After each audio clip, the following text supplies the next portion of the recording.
This is Niyaz Ahmed Khan of DAV Public School CCL Giridih.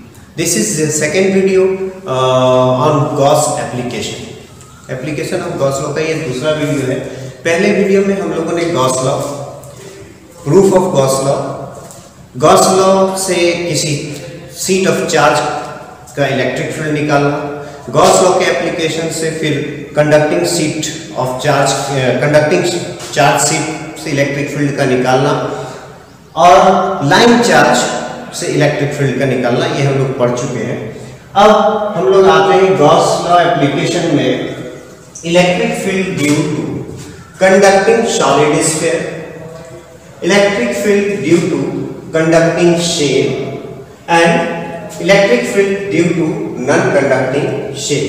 ये तीन हम लोग एक साथ डिस्कस कर लेंगे क्योंकि तीनों केस एक कहीं ना कहीं सिमिलर है, वो हम लोग डिस्कस करते हैं। और एक पढ़ेंगे electric field due to non conducting solid sphere. हमें सिलेबस में नहीं है लेकिन सीखना है, सीख सकते हैं हम लोग।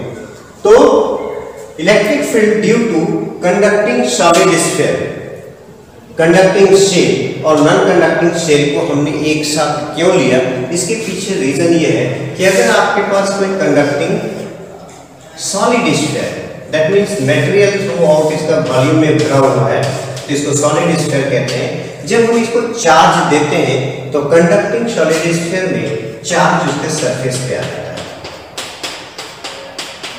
तो चार्ज इसके अंदर कहीं बचा नहीं, चार्ज इसके अंदर कहीं बचा नहीं। और हम गॉस लॉ में मेनली चार्ज पर डिपेंड करते हैं, या इलेक्ट्रोस्टैटिक्स में हम लोग चार्ज डिपेंडेंट वर्क करते हैं, मास डिपेंडेंट वर्क हम लोग नहीं करने जा रहे हैं, इसलिए वो मास जो है कोई काम का नहीं रहने वाला है। एक दूसरा, अगर कंडक्टिंग शेल हो, शेल खोखला गोला हो, मेटल का हो, कंडक्टिंग हो, वो खोखला हो, अंदर कोई मटेरियल नहीं है, तो वैसे केसेस में भी चार्ज जब आप देते हैं तो मटेरियल तो अंदर है ही नहीं, तो चार्ज वहां जाएगा ही नहीं, चार्ज सरफेस पे यूनिफॉर्मली डिस्ट्रीब्यूट हो जाएगा। नंबर 3, अगर नॉन कंडक्टिंग शेल है तब भी यही है, मटेरियल है नहीं और इसमें जब हम चार्ज देते हैं तो उसके सरफेस पे ही रहता है। तो हम लोग देख सकते हैं कि ये तीनों केस लगभग एक ऐसा केस है जिसमें एक स्फीयर है जिसके सरफेस पे चार्ज डिस्ट्रीब्यूशन मौजूद है। लेकिन इस केस में नॉन कंडक्टिंग सॉलिड स्फीयर के केस में जब आप चार्ज देते हैं, क्योंकि ये material through out the volume में स्प्रेडेड है, तो जब आप इस पे चार्ज देंगे तो वो चार्ज इसके थ्रू आउट वॉल्यूम जो है यूनिफॉर्मली डिस्ट्रीब्यूट हो जाएगा, यूनिफॉर्मली डिस्ट्रीब्यूट हो जाएगा। इसलिए ये केस थोड़ा डिफरेंट हो जाएगा, हम लोग इसको अलग से डिस्कस करेंगे और ये तीनों केस को हम लोग एक साथ डिस्कस करेंगे। आपके सिलेबस में सिर्फ सेल है, अदर नहीं है, लेकिन आप सीखिए एज ए न्यूमेरिकल इस पार्ट को सीख लीजिए। तो सबसे पहले हम लोग कंडक्टिंग सॉलिड स्फीयर या कंडक्टिंग शेल या नॉन कंडक्टिंग शेल लेते हैं तो क्या है। तो ये हो गया एक शेल या solid sphere, conducting solid sphere. आपने इसको चार्ज क्यू दिया तो ये चार्ज इसके सरफेस पर एक्यूमुलेट होगा और यूनिफॉर्मली डिस्ट्रीब्यूट हो जाएगा, यूनिफॉर्मली डिस्ट्रीब्यूट हो जाएगा। अब ये सेंटर हो गया, इसका रेडियस आर हो गया। हम लोग बात करते हैं कि कहां निकालना है electric field intensity due to कहां पे, तो वो पॉइंट सिलेक्ट करना है। तो पॉइंट आप अंदर भी ले सकते थे, सरफेस पे भी ले सकते थे या काफी डिस्टेंस पे ले सकते थे। तो 3 डिफरेंट केसेस आ जाएंगे और हम लोग सबसे पहला केस करेंगे at and inside point, inside point. तो इनसाइड पॉइंट पे हम मान लेते हैं यहाँ एक पॉइंट P सिलेक्ट की, हमको यहाँ पे इलेक्ट्रिक फील्ड इंटेंसिटी कैलकुलेट करना है। अब गॉस लॉ अप्लाई करने के लिए सबसे पहले यहाँ एक पॉइंट P को एक गॉसियन सरफेस पे लेना होगा। तो सिलेक्ट करना कि गॉसियन सरफेस कैसा लेंगे, प्लेन लेंगे, आपका स्फीयर लेंगे या फिर सिलेंडर लेंगे, और भी बहुत सारे शेप हो सकते हैं। तो बेहतर है कि चूंकि ये जो चार्ज डिस्ट्रीब्यूशन का जो सिमेट्री है वो स्फेरिकल है, तो यहाँ हम लोग इसको स्फेरिकल लेंगे। तो इस पॉइंट का डिस्टेंस है स्मॉल r, इतना रेडियस लेते हुए एक कंसेंट्रिक स्फीयर ड्रॉ करेंगे ताकि पॉइंट P उसके सरफेस पे आ जाए।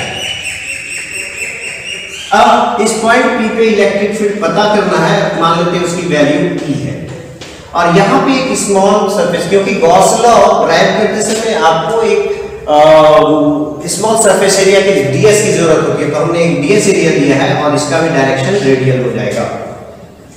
नंबर 1, Q इनक्लोज कितना होगा?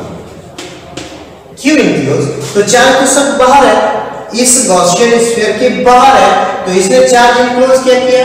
0, सो हम लोग चार्ज इनक्लोज 0 देंगे। अब applying Gauss law, applying Gauss law, theorem भी बोलते हैं, लॉ भी बोलते हैं, तो E dot ds Q enclosed divided by epsilon naught. Q enclosed क्या है? 0 है, तो राइट साइड टर्म 0 हो जाएगा। लेफ्ट साइड में E और ds पैरेलल है, इसलिए E ds रखेंगे, इंटीग्रेशन E सिग्मा ds 0। अब ध्यान रखें कि ये जो सिग्मा ds है ये इस क्लोज सरफेस का टोटल एरिया को, सॉरी इंटीग्रेशन ds ये टोटल एक सरफेस एरिया को दिखाता है। तो टोटल सरफेस एरिया का समेशन है वो, तो सारे ds अगर इस सरफेस के जोड़ देंगे तो आएगा 4 पाई r के स्क्वायर के बराबर। लेकिन टोटल जो ये राइट साइड पर है वो 0 है, तो ये 0 नहीं हो सकता है क्योंकि ये तो 4 पाई r स्क्वायर होता है, तो हमको क्या सिलेक्ट करना हो कि ये 0 के बराबर होगा, यानी E इक्वल टू 0। अब आते हैं कि अगर दूसरा पॉइंट में एक point P lies on surface, तो इसका देखते हैं, ये मेरा सॉलिड या कंडक्टिंग स्फीयर या कंडक्टिंग शेल या नॉन कंडक्टिंग शेल है, तो इसमें जब चार्ज देते हैं तो आपका चार्ज है इसके सरफेस पे,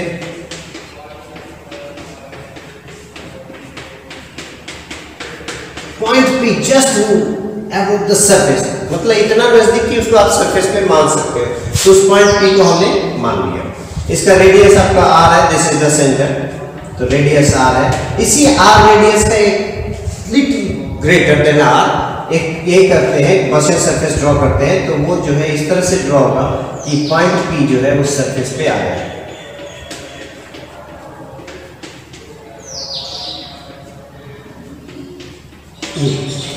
अब P पे आप एक ds एरिया सिलेक्ट करेंगे जिसका डायरेक्शन रेडियल होगा ds। अब P पे इलेक्ट्रिक फील्ड जो है वो हमको पता नहीं है, तो उसको हम E मान लेते हैं। यहाँ से डिस्टेंस इसका r हो गया, यानी इस गॉसियन सरफेस का रेडियस r हो गया। Q इनक्लोज क्या होता है? Q इनक्लोज क्या होता है? तो ये जो गॉसियन सरफेस है ये लगभग एकदम से जो है उस पूरे स्फीयर को अपने अंदर कर लिया, यानी इस पूरा चार्ज जो हम उसको दिए थे Q, ये पूरे को अपने अंदर कर लिया, तो Q इनक्लोज हो जाएगा Q के बराबर। अब अप्लाई करते हैं गॉस लॉ, ये पार्ट हम लोग डिस्कस करेंगे। Applying Gauss law, E dot ds Q enclose by epsilon naught. अब जानते हैं कि E और ds पैरेलल है, तो cos 0 डिग्री आना है वहां डॉट प्रोडक्ट में, तो cos 0 का वैल्यू 1 होता है, तो सीधा करते हैं E ds। E चूंकि through out the surface constant होगा तो वो इंटीग्रेबल क्वांटिटी नहीं है, इंटीग्रेशन जो होना है वो ds है, Q डिवाइडेड बाय एप्सिलॉन। अच्छा ds ये क्या है? ये ds एक स्मॉल सरफेस एरिया उस गॉसियन सरफेस का, और इंटीग्रेशन ds क्या है ना, उस गॉसियन सरफेस टोटल का सरफेस एरिया। तो ये जो ds आएगा ये होगा इस गॉसियन सरफेस का surface area, that is equal to 4 pi r square equal to Q by epsilon naught. अब इसको आप सॉल्व कीजिए तो E इक्वल टू मिलेगा 1 by 4 pi epsilon naught Q by r। अब जरा इसको इस फार्मूले को electric field intensity due to point charge के कारण जो फार्मूला था उससे कंपेयर कीजिए तो आपको दिखेगा कुछ सिमिलरिटी।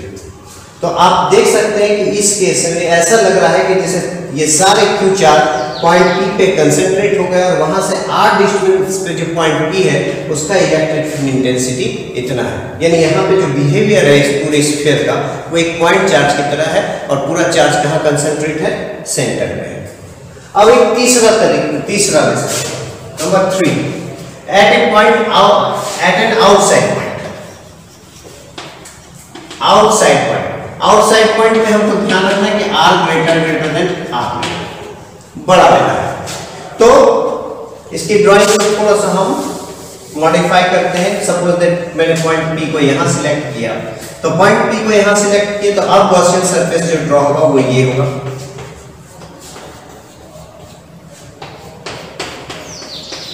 क्यू इनक्लोज क्योंकि ये गॉसियन सरफेस पूरे स्फीयर को अपने अंदर ले लिया तो जो चार्ज दिए थे वो क्यू के बराबर है।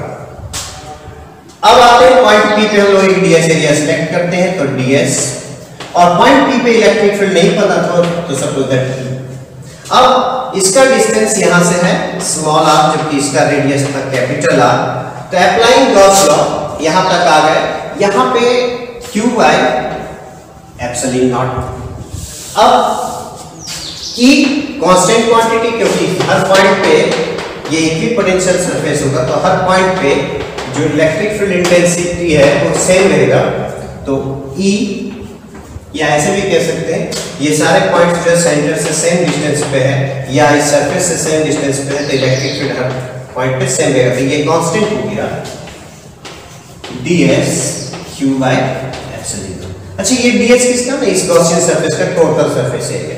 तो E equal to E into ये हो गया 4 pi r square q by epsilon naught. अब इसको आप सॉल्व करें तो आपको मिल जाएगा E equal to 1 by 4 pi epsilon naught q by r square. ये हो गया आपका आउटसाइड पॉइंट। अब इसमें अब एक इंपॉर्टेंट होता है कि कभी ग्राफ ड्रॉ करने के लिए कहता है electric field intensity versus distance का ग्राफ कहता है, और इन तीनों केस में से किसी का भी एक मेंशन कर सकता है। तो हम ग्राफ कैसे ड्रॉ करेंगे? तो ग्राफ ड्रॉ करने के लिए हम लोग सबसे पहले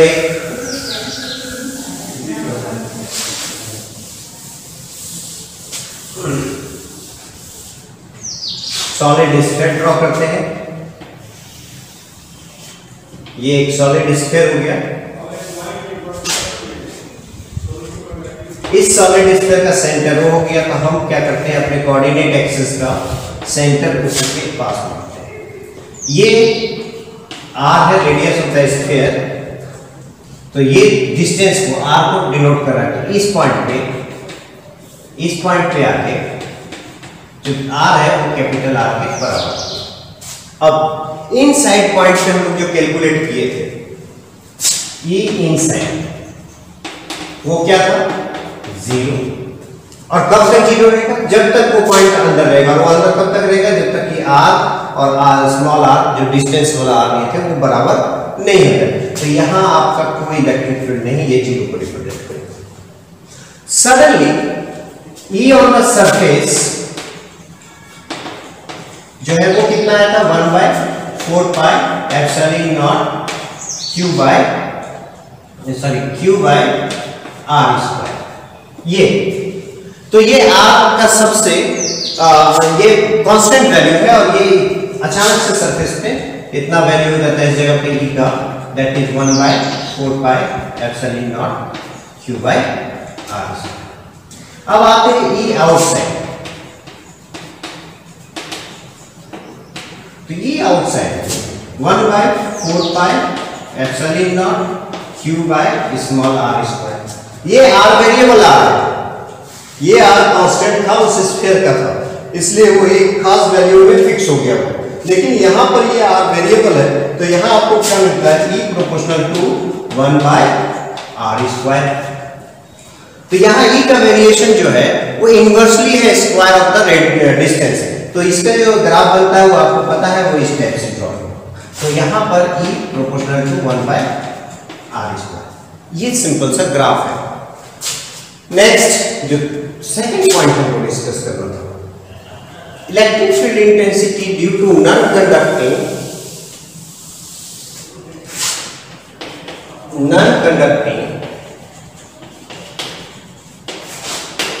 solid sphere. Non conducting solid sphere हम जानते हैं कि उसमें जब आप चार्ज दोगे तो वो टोटल चार्ज उसके थ्रू आउट वॉल्यूम डिस्ट्रीब्यूट हो जाएगा।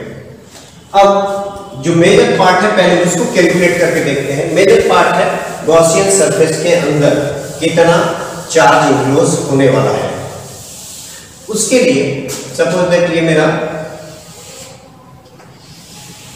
सॉलिड स्फीयर हो गया, ये सॉलिड स्फीयर हो गया। इसमें चार्ज आपने जैसे ही किया तो ये चार्ज यूनिफॉर्मली डिस्ट्रीब्यूट होगा।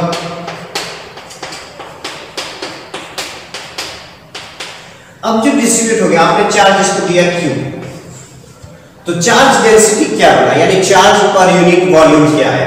तो चार्ज पर यूनिट वॉल्यूम को बोलते हैं वॉल्यूम चार्ज डेंसिटी, और उसको रो से डिनोट करते हैं और इसको लिखते हैं Q by total volume. Q by total volume, तो इसका रेडियस R मान लेते हैं, तो टोटल वॉल्यूम हो गया 4/3 पाई R। अब number 1, at an inside point, at an inside point पे हम यहाँ P को मान लेते हैं, यहाँ पे इलेक्ट्रिक फील्ड ये E मान लेते हैं। गॉसियन सरफेस ड्रॉ करते हैं, वही स्फीयर होगा। अगर मान लो इस पॉइंट P का डिस्टेंस स्मॉल r लिए तो इस गॉसियन सरफेस का रेडियस r हो गया। तो ये गॉसियन सरफेस अपने अंदर कितने वॉल्यूम को इंक्लोज किया, तो वॉल्यूम इंक्लोज जो हो जाएगा गॉसियन सरफेस के अंदर, वॉल्यूम ऑफ गॉसियन सरफेस इस केस में वो हो जाएगा 4/3 पाई स्मॉल r। तो चार्ज इंक्लोज क्या हो जाएगा, वेरी सिंपल, पर यूनिट वॉल्यूम चार्ज हमको पता है, दैट इज रो, और इनटू वॉल्यूम, यूनिट वॉल्यूम का पता है और इतने वॉल्यूम में निकालना है, तो सीधे मल्टीप्लाई करेंगे।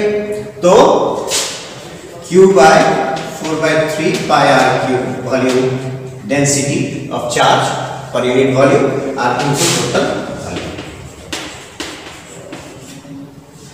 इसको बहुत बच्चे समझने में दिक्कत करते हैं। सीधे पर पेन आपको कॉस्ट पता है, 10 पेन का क्या करना है, मल्टीप्लाई कर दीजिए सिंपली। पर पेन 5 रुपया, तो 10 पेन का 50 रुपया, आप मल्टीप्लाई करके निकाल सकते हैं। तो पर वॉल्यूम आपको चार्ज पता है, तो इतने वॉल्यूम में चार्ज कितना इंक्लोज हुआ ये निकालिए। तो ये आपको आएगा Q R³ by capital R, this is Q enclose. अब स्टॉप।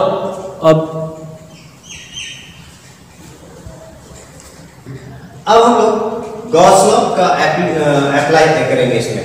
तो अप्लाइंग गॉस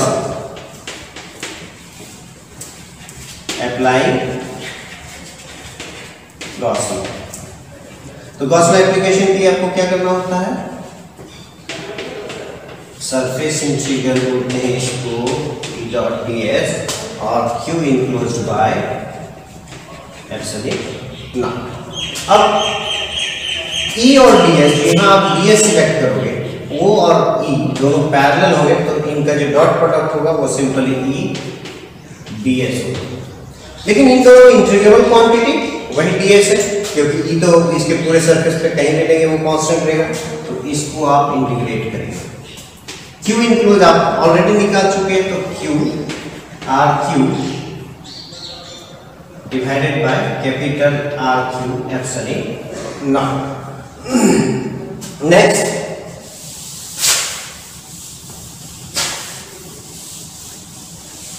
अब आप इसमें EDS में टोटल ds कितना आने वाला है, टोटल ds इसका सरफेस एरिया, तो सरफेस एरिया हो जाएगा E into 4 pi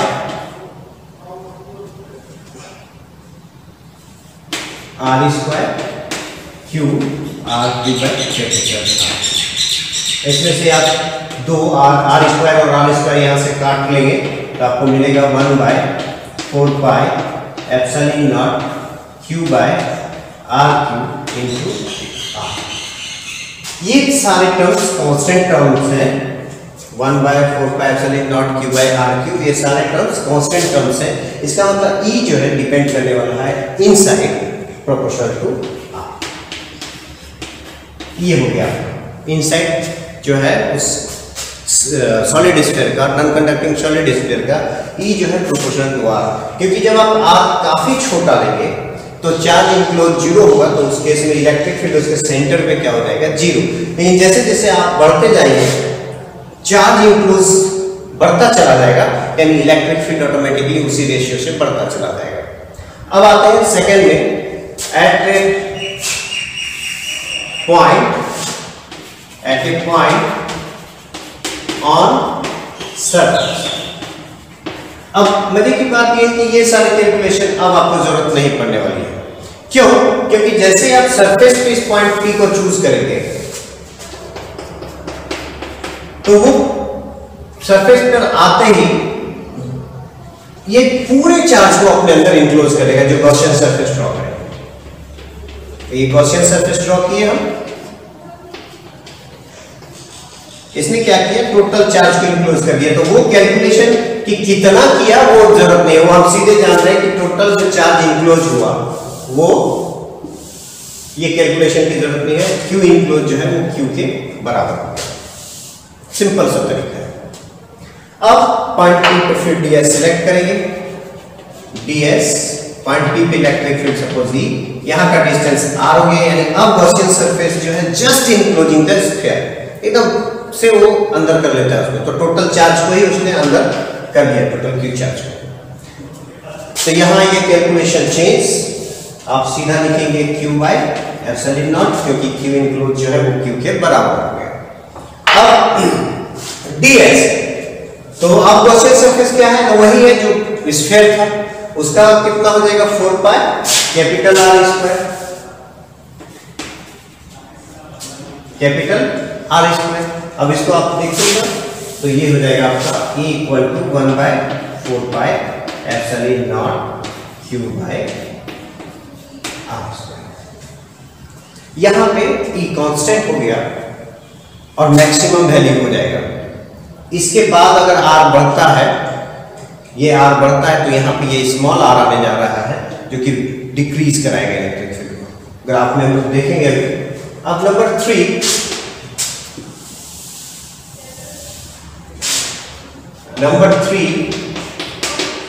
eight an outside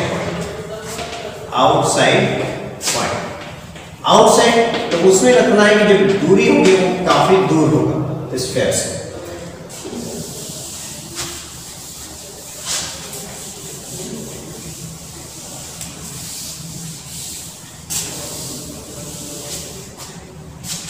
यहां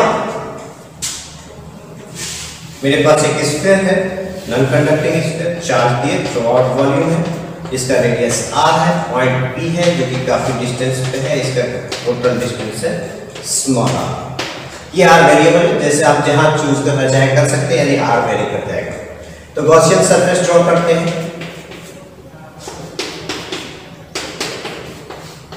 Q इंक्लोज क्या हो जाएगा, Q इंक्लोज क्या होगा, आपने इसको चार्ज कितना दिया था, कैपिटल Q, तो ये सारे चार्ज इसके अंदर आ गए, तो Q। अब आते हैं applying Gauss law.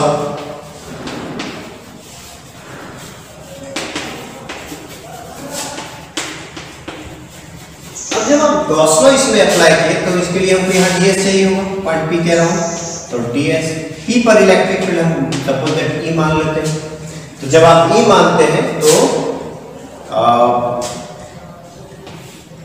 E dot ds जो है वो उसके द्वारा इंक्लोज चार्ज का 1/ε0 टाइम्स होगा। This is Gauss law.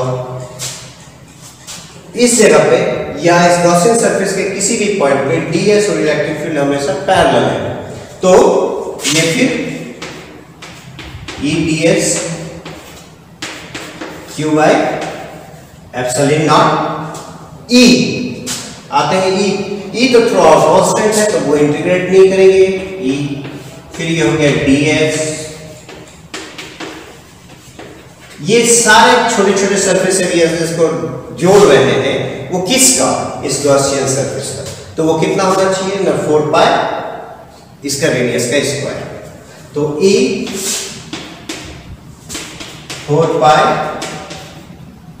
r square q by epsilon naught, तो e इक्वल टू मिलेगा 1 by 4 pi epsilon naught q by r square, यानी आउटसाइड जो है वो inversely proportional to 1 by r square. Now अब graph इसका draw करते हैं कि ग्राफ कैसे बनेगा। तो ग्राफ के लिए हम लोग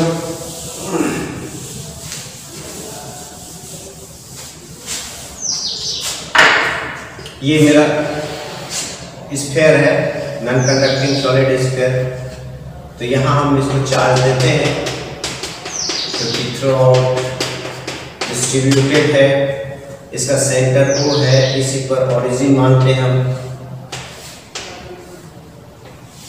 ये इलेक्ट्रिक फील्ड को दिखाया गया एक्सिस और ये डिस्टेंस को दिखाया। तो इनसाइड, ये इनसाइड क्या था, that is proportional to r, ये r को रिप्रेजेंट कर रहा है।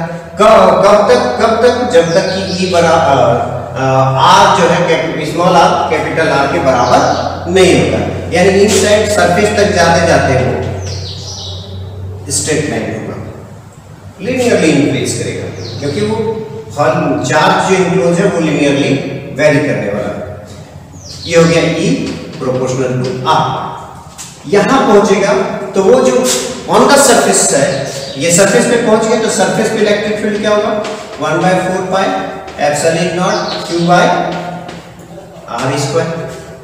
लेकिन बियॉन्ड सरफेस जब गए तो ये E proportional to 1 by r square, यानी E इनवर्सली है to the square of the distance. तो इसके लिए जब इनवर्स होता है तो उसका क्या होता है ग्राफ, तो इस पार्ट में E is inversely proportional to 1 by r square. अब हम लोग इस पर थोड़ा सा एक न्यूमेरिकल सॉल्व करते हैं स्टूडेंट्स। अब हम लोग गॉस लॉ एप्लीकेशन पर ही कुछ न्यूमेरिकल सॉल्व करना सीखें। तो मेरे पास एक न्यूमेरिकल है, the nucleus of an atom has charge Ze। तो सबसे पहले दिमाग में आए कि Z क्या है, it is the atomic number of the atom, E that is electronic charge 1.6 into 10 to the power minus 90 coulomb. फिर the negative charge is uniformly distributed in its volume, मतलब वो जो एटम का जो स्फीयर है उसके अंदर नेगेटिव चार्ज यूनिफॉर्मली डिस्ट्रीब्यूटेड है, तो पॉजिटिव चार्ज कहाँ है, सेंटर पे है। अच्छा, नेक्स्ट है कि find electric field intensity eight ए point r less than capital R। इसका मतलब हो गया कि किसी एटम के अंदर किसी पॉइंट पे हमको इलेक्ट्रिक फील्ड कैलकुलेट करना है। तो जो मेजर पार्ट है कैलकुलेशन का वो है कि पॉइंट को चूज करना, एक गॉसियन स्फीयर ड्रॉ करना, उस गॉसियन स्फीयर में कितना चार्ज इंक्लोज कर रहा है उसको। तो यहाँ पे हमने स्फीयर को ड्रॉ किया है। अब जानते हैं कि जो पॉजिटिव चार्ज है यानी कि प्रोटॉन पर जो चार्ज है वो कहाँ होता है, न्यूक्लियस पे, और न्यूक्लियस का साइज पॉइंट है, यानी इस पॉइंट पर टोटल चार्ज है वो Ze है। बाकी बचा माइनस Z। अब माइनस Z क्यों, यहां सोचना यह है कि चूंकि जो एटम होता है वो इलेक्ट्रिकली न्यूट्रल होता है, यानी टोटल चार्ज उसमें 0 होता है, यानी नेगेटिव चार्ज माइनस Ze के बराबर होगा, तभी जाकर के तो माइनस Ze और Ze कुल मिलाकर 0 होगा, तभी एटम न्यूट्रल हो जाएगा। अब ये जो नेगेटिव चार्ज है उस क्वेश्चन के अनुसार यूनिफॉर्मली डिस्ट्रीब्यूटेड है थ्रू आउट द वॉल्यूम, तो थ्रू आउट द वॉल्यूम है तो उसको मैंने दिखा दिया कि थ्रू आउट वॉल्यूम है। मैंने पॉइंट P को यहां पर लिया जो डिस्टेंस स्मॉल r पर है, यहां से एक गॉसियन स्फीयर ड्रॉ किए। ये गॉसियन स्फीयर आप देख सकते हैं कि किसको इंक्लोज किया है, ये नेगेटिव चार्ज को, और साथ में इस Ze चार्ज को, उस पॉजिटिव चार्ज को। आते हैं कि तो सबसे पहला काम है कि जो नेगेटिव चार्ज है वो पर यूनिट वॉल्यूम कितना अवेलेबल है उसको कैलकुलेट कीजिए। तो टोटल नेगेटिव चार्ज था Ze और ये स्प्रेडेड था 4/3 पाई r क्यूब पे, तो पर यूनिट वॉल्यूम जो नेगेटिव चार्ज हुआ वो इतना हुआ। अब charge enclosed by the Gaussian surface, Q enclosed by the Gaussian surface, वो देखते हैं। तो ऑटोमेटिकली जो सेंटर पे जो चार्ज था जेड वो तो इसके अंदर है, तो जेड ये हो गया प्लस और कौन सा चार्ज है, नहीं ये जो नेगेटिव चार्ज इनक्लोज करेगा, तो कितना इनक्लोज करेगा वॉल्यूम से कैलकुलेट करते हैं। तो पर यूनिट वॉल्यूम आपके पास था Z E minus divided by 4/3 pi R cube. अब इसमें ये तो पर यूनिट वॉल्यूम है, इस गॉसियन सरफेस का वॉल्यूम कितना था, that is 4/3 pi R cube. अब इसमें 4/3 पाई काट लीजिए, तो यहाँ जेड ई ये कॉमन टर्म हो जाएगा, उसको हम कॉमन रख लेते हैं। यहाँ बच गया 1, यहाँ बच गया 1, उसके बाद माइनस, क्योंकि ये माइनस था तो इसको माइनस करेगा R cube divided by R, ये क्यूब इनक्लोज्ड है। अब आपको गॉस लॉ अप्लाई करना है, तो अप्लाई गॉस लॉ।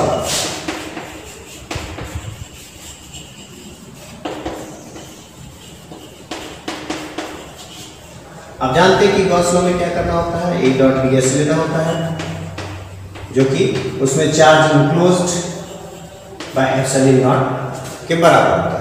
ये फ्लक्स, टोटल इलेक्ट्रिक फ्लक्स जो है Q enclosed by epsilon not के बराबर होता है। अब आते हैं क्यू इनक्लोज्ड कैलकुलेटेड है, थोड़ा बड़ा सा एक्सप्रेशन है, तो हम उसको सबसे लास्ट में पुट करेंगे। यहाँ पे तो ई और डी एस, यहाँ पे ई और डी एस वो पैरेलल है, तो इसका सीधा हो गया ई डी एस। ई को इंटीग्रेट नहीं करने जा रहे हैं, कांस्टेंट वैल्यू होगा हर एक पॉइंट पर, इक्वल टू क्यू इनक्लोज्ड बाद में लिखेंगे by epsilon naught E D S कितना है, तो इस गॉसियन सरफेस का, तो that is 4 pi R square equal to Q enclosed by epsilon naught. अब इसमें आप इसको पुट कर सकते हैं,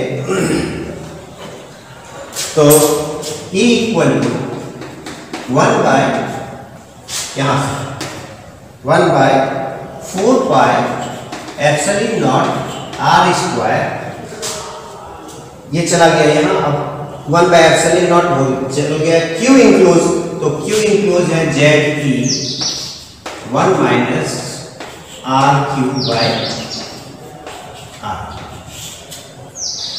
अब सबसे मेजर चीज है कि किसका अगर ग्राफ ड्रॉ करने के लिए दे दिया जाए तो आप याद रखिए कि यहाँ एक आर स्क्वायर डिवाइड है, हम बाकी जो कांस्टेंट टर्म है उसको हटाते हैं, तो अगर हमारा ये जो इस कांस्टेंट टर्म को हटाते हैं तो ये आर स्क्वायर और ऊपर बचा आर क्यूब, तो एक आर ऊपर बच जाएगा, यानी ई जो है वो प्रोपोर्शनल टू आर हो जाएगा।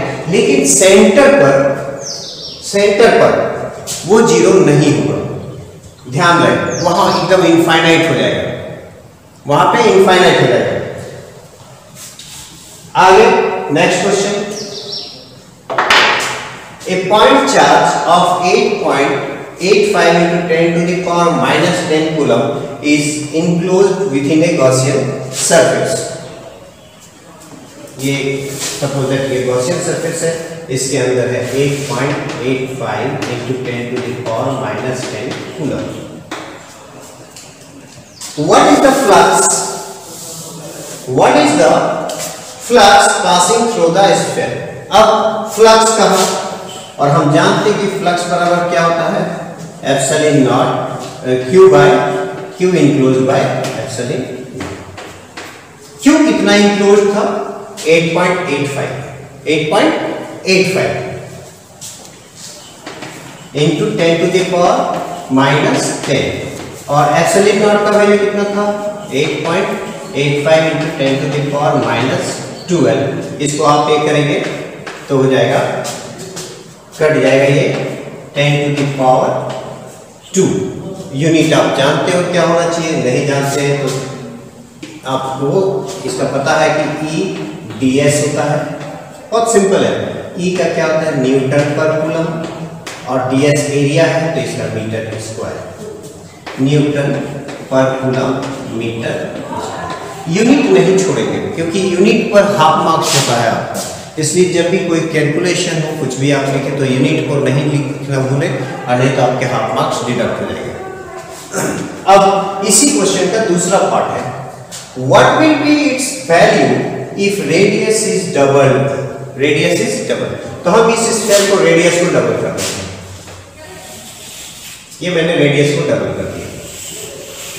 अब जब जैसे ये रेडियस डबल होता है तो आप अब इस स्फीयर के अंदर जो चार्ज इंक्लोज है वो कितना है ना, अब भी चार्ज इंक्लोज उतना ही है, तो आपका जो कैलकुलेशन होगा फिर सिमिलर हो जाएगा।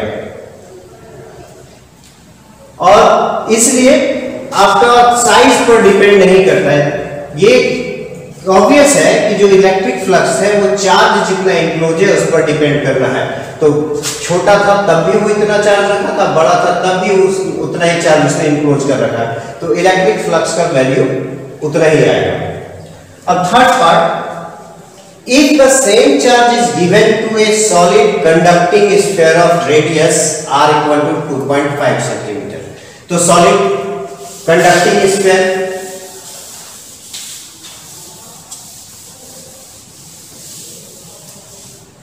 तो ये हो गया सॉलिड कंडक्टिंग स्फीयर। जैसे आप इस 8.85 × 10⁻⁻10 कूलम को इसमें देते हैं, वो क्या करेगा, वो चार्ज सरफेस पे जाएगा। ध्यान दें, क्योंकि कंडक्टिंग स्फीयर है तो हमने पहले डिस्कस करके बता दिया है कि चार्ज कंडक्टर में हमेशा उसके सरफेस पे पहुंच जाता है, अंदर नहीं रहता है। अगर नॉन कंडक्टिंग होता तो वो डिस्ट्रीब्यूट हो जाता थ्रू आउट, तो ये चला गया सरफेस पे। What will be the electric field intensity at inside point on surface and at A point r equal to 5 centimetre, यानी 3 डिफरेंट केसेस हैं। तो इनसाइड आप जानते हैं कंडक्टिंग शीट है, कंडक्टिंग स्फीयर है, तो चार्ज तो बाहर है, तो यहाँ पे इलेक्ट्रिक फील्ड का वैल्यू क्या हो जाता है, 0। आप डायरेक्ट जानते हैं तो E इनसाइड जो है वो 0। दूसरा आपको याद होगा कि सरफेस कंडक्टिंग के सरफेस पे E on surface equal to 1/4 pi epsilon naught Q divided by r square. आपको सारी चीज पता है, Q दिया हुआ है, that is equal to 8.85 × 10⁻⁻10 coulomb. Radius of the sphere दिया हुआ है, that is equal to 2.5 centimetre. अब 2.5 सेंटीमीटर को मीटर में कन्वर्ट कर लेंगे, 2.5 × 10⁻2 मीटर में। Next at point r equal to 5 centimetre, मतलब अगर यहाँ पर हो पॉइंट यहाँ, तो E आउटसाइड आपको याद होगा, ये वेरिएबल था और ये 1/4 pi epsilon naught Q divided by r square के बराबर था। सारे वैल्यूज हैं आपके पास, बस आपको पुट करना है और बना लेना है। नेक्स्ट एक क्वेश्चन हम लोग डील करते हैं।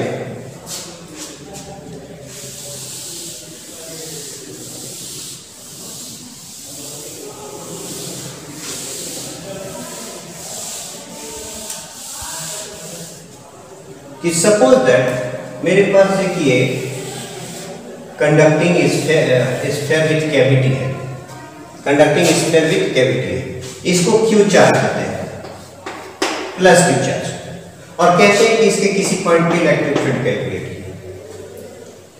वेरी सिंपल, कि ये कंडक्टिंग शीट है तो चार्ज हमेशा इसके आउटर सरफेस पे जाएगा, आउटर सरफेस पे जाएगा, तो इनसाइड जो इलेक्ट्रिक फील्ड हुआ वो 0 हो जाएगा, क्योंकि जब भी आप इनसाइड कोई पॉइंट लेंगे और यहाँ गॉसियन सरफेस ड्रॉ करेंगे तो वो कोई चार्ज इंक्लोज नहीं करेगा, इसलिए उसका टोटल इलेक्ट्रिक फ्लक्स 0 हो जाता है, यानी कि वहां पे टोटल इलेक्ट्रिक फील्ड 0 हो जाना है। अब यहाँ सिचुएशन चेंज करते हैं। सपोज दैट इसके अंदर अगर हमने -Q चार्ज रखा तो क्या होगा, और फिर कैलकुलेट करेंगे। तो -Q चार्ज अगर हमने यहाँ पे सेंटर पे रख दिया तो ये अपने ठीक नजदीक वाले वॉल पे एक +Q चार्ज इंड्यूस करेगा, वॉल पे +Q चार्ज इंड्यूस करेगा, और आउटर सरफेस पे -Q चार्ज इंड्यूस करेगा। तो आउटर सरफेस पे टोटल जो चार्ज आएगा, इस सरफेस पे जो टोटल चार्ज आएगा वो Q माइनस Q होगा। इनर सरफेस पे जो चार्ज आएगा, इनर सरफेस पे जो चार्ज आएगा वो यहां पर प्लस Q आएगा और यहां पे माइनस Q। अब सिचुएशन चेंज करते हैं, अब सिचुएशन देखते हैं अलग। अगर एक पॉइंट को यहां पे सिलेक्ट किए तो इलेक्ट्रिक फील्ड क्या होगा? तो इसका डिस्टेंस अगर सपोज दैट हम r मानते हैं, सपोज दैट r मान लेते हैं, तो क्या होगा कि यहां से ये गॉसियन सरफेस ड्रॉ करेगा और ये इंक्लोज करेगा माइनस Q चार्ज को। तो सिंपल है, ये पॉइंट चार्ज है और पॉइंट चार्ज से r डिस्टेंस पे इलेक्ट्रिक फील्ड कैसे कैलकुलेट करते हैं? ये पहला पॉइंट देते हैं, तो 1/4 pi epsilon naught minus Q by r। अब एक सेकंड पॉइंट चूज करते हैं यहां पर, यहां पर जैसे आप पॉइंट P को चूज करेंगे तो ये सेकंड पॉइंट हो गया, यहां पे इलेक्ट्रिक फील्ड का वैल्यू क्या है? तो जब हम लोग इसके लिए गॉसियन सरफेस ड्रॉ करेंगे तो ये जो चार्ज इंक्लोज कर रहा है वो कितना हो जाएगा? चार्ज इंक्लोज कितना हो जाएगा? तो इस माइनस Q को इंक्लोज किया, अब इस सरफेस के प्लस Q को इंक्लोज किया, तो टोटल चार्ज कितना हो गया इस गॉसियन सरफेस पे? इस गॉसियन सरफेस पे तो टोटल चार्ज हो गया 0। Q इंक्लोज कितना हो जाएगा? 0। और 0 होगा तो इलेक्ट्रिक फील्ड ऐसे केसेस में क्या हो जाएगा? 0, यानी इस पॉइंट पे इलेक्ट्रिक फील्ड 0 हो जाएगा। अब अगर पॉइंट आउटसाइड ले लेते हैं तब क्या होगा? तो पॉइंट आउटसाइड लेते ही आपका जो गॉसियन सरफेस है वो कितना चार्ज इंक्लोज कर रहा है, वो कितना चार्ज इंक्लोज करने वाला है? तो हम जानते हैं कि सेंटर टोटल Q इंक्लोज जो निकालेंगे वो सेंटर पे कितना है? Minus Q। यहां सरफेस पे कितना है? प्लस Q इनर सरफेस पे, और आउटर सरफेस पे कितना है? Q minus Q। तो आपके पास ये कट जाएंगे और Q इंक्लोज जो हो जाएगा वो Q माइनस Q हो जाएगा। जस्ट सिमिलर कि अगर आपने इस पे माइनस Q दिया और Q दिया तो ये टोटल इंक्लोज करेगा Q माइनस Q। ये आपका न्यूमेरिकल पार्ट हो गया। अब कुछ न्यूमेरिकल्स हम लोग जो है स्टूडेंट्स, अब हम लोग कुछ न्यूमेरिकल्स एज ए होमवर्क लिखेंगे और उसको प्रैक्टिस करेंगे। पहला क्वेश्चन है 8 charges each Q are placed at the vertices of a cube of side A। Cube के, तो हम एक क्यूब ड्रॉ करते हैं। मैं यहाँ आपको हर एक क्वेश्चन को धीरे से पढ़ के बताऊंगा। हो सकता है कि आपको ये विजिबल ना हो आपके स्क्रीन पे, तो आप कॉपी और पेन लेकर के इसको लिख लीजिए। तो यहाँ पहला क्वेश्चन में 8 charges each Q are placed at the vertices of a cube of side A। तो यहाँ पे प्रॉब्लम ये है कि ये vertices में रहेंगे किस तरह से?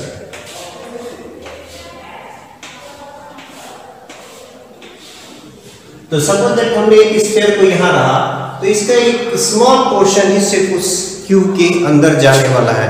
वो कितना पोर्शन होगा वही आपके कैलकुलेशन का पार्ट है। Calculate the flux through each face of the cube। each face of the cube। तो सबसे पहला जब आप इस प्रॉब्लम को सॉल्व करेंगे तो आपको ध्यान रखना होगा कि हर एक स्फीयर का कितना पोर्शन क्यूब के अंदर जाता है। नंबर 1, तो 8 वर्टिसेस में जो मौजूद होंगे चार्ज का जो पोर्शन वो कितना अमाउंट को हो जाएगा, और उन सब को मिला के देखेंगे कि इस क्यूब के अंदर टोटल चार्ज कितना हो जाएगा। और जब वो आप कैलकुलेट कर लेंगे तो इजी है, आप फ्लक्स कैलकुलेट कर लेंगे, क्योंकि phi equal to Q enclose by epsilon naught होता है।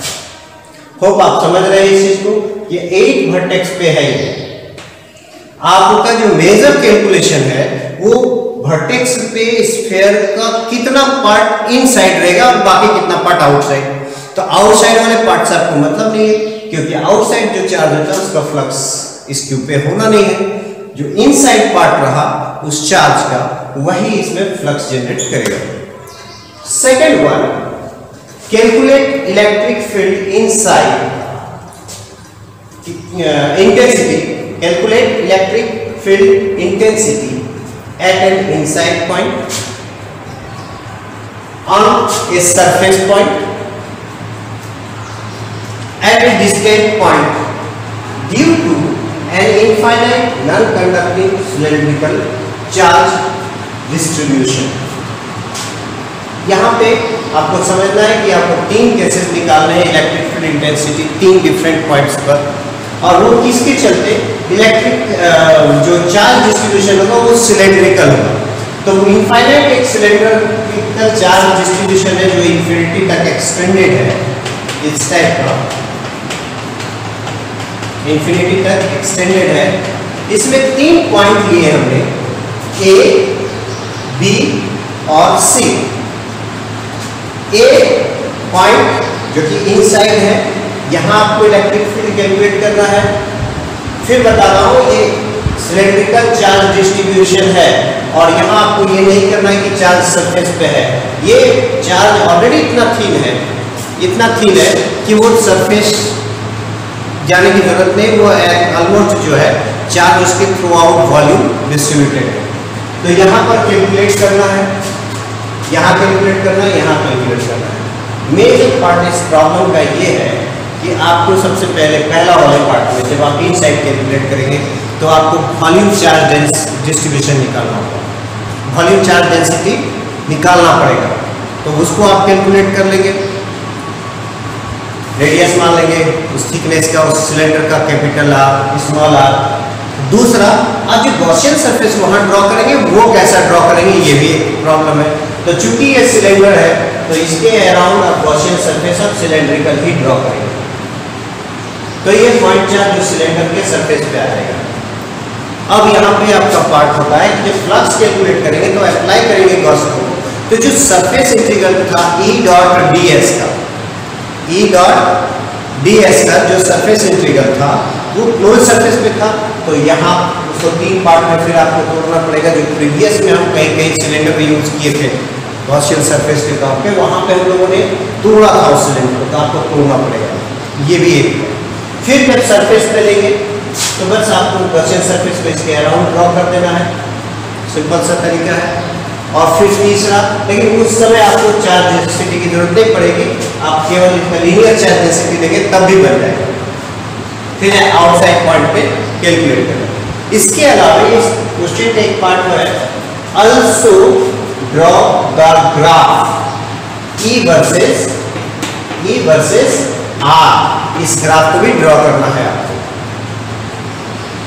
जैसे हम लोग किए थे स्फीयर वाले केस में कि इनसाइड क्या है, E का वेरिएशन कैसा है, ऑन द सरफेस कैसा है, और आउटसाइड वेरिएशन कैसा है। उन तीनों फॉर्मूलाज को जब आप इसमें से कैलकुलेट करके निकाल लेंगे तब आप उसका ग्राफ E वर्सेस R जो है वो इजीली ड्रॉ कर पाएंगे। नंबर थर्ड, यहाँ दो पैरेलल प्लेट्स है, एक का चार्ज डेंसिटी प्लस सिग्मा है, दूसरे का surface charge density not volume charge density. तो surface charge density plus sigma है और यहाँ माइनस सिग्मा है। कभी कभी कुछ बुक में ये सिग्मा 1 या सिग्मा 2 अलग अलग वैल्यू कर दे सकते हैं। तो ये प्लस सिग्मा और माइनस सिग्मा इस प्रॉब्लम में आपको दिए है। और क्वेश्चन है, in the given figure find electric field intensity eight point A, B and C। यानी यहाँ तीन पॉइंट मैंने शो किए हैं, 1, 2 and 3। इन तीनों पॉइंट पे इलेक्ट्रिक फील्ड इंटेंसिटी आपको कैलकुलेट करना है। Next, draw the graph E versus X for the case of conducting solid sphere, जो ऑलरेडी डिस्कस कर चुके हैं। फिर नॉन कंडक्टिंग सॉलिड स्फीयर, इसमें उसका इनसाइड पॉइंट से लेकर के जैसे जैसे आर बढ़ता चला जाता है इलेक्ट्रिक फील्ड कैसे वेरी करता है वो आपको ड्रॉ करना है। Fifth number, an infinite line charge produces a field of 4.5 into 10 to the power 4 newton पर coulomb at a distance 2 metre. That means electric field का वैल्यू दिया हुआ है, आपको पॉइंट का डिस्टेंस दिया हुआ है, calculate linear charge density. Linear charge density आपको याद होगा कि इस प्रॉब्लम को हम कैसे सॉल्व करेंगे।